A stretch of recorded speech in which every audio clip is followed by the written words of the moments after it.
তো এই জন্য আল্লাহ তাআলা যেসব নিদর্শন দুনিয়াতে পাঠান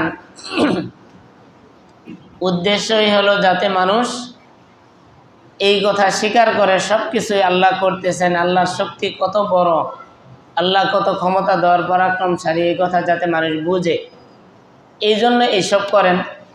আজ আমি আপনার কত শক্তি আছে, এই পৃথিবীকে নাড়া দিতে পারবো।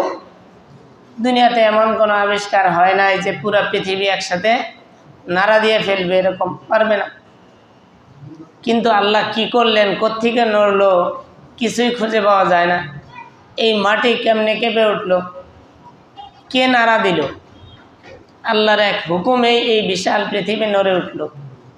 তো এটা আল্লাহ তাআলার এক বিশাল নিদর্শন যে আল্লাহ যে আছেন, আল্লাহর কুদরত যে বিশাল, এটা বোঝানোর জন্যই মাঝে মাঝে মানুষকে সতর্ক করেন যে না, আমি কিন্তু করি, তোমরা পারবা না। না হয় এই পৃথিবী নাড়া দেওয়া, এই একটা ছোট মসজিদকে নাড়া দিতে আমরা কত কিছু ব্যবহার করতে হবে, সারা মহল্লাবাসী পারবো না, সম্ভব না। তো এই পুরা পৃথিবী বিল্ডিং সহ দালান কোঠা সহ নাড়া দিলেন, তো ওই আল্লাহ কত শক্তিশালী, এটা বোঝানোর জন্যই মাঝে মাঝে এইসব করেন। তো যেরকম বললাম যে আল্লাহ এইসব নিদর্শন পাঠান ভয় দেখানোর জন্য। কিসের ভয়?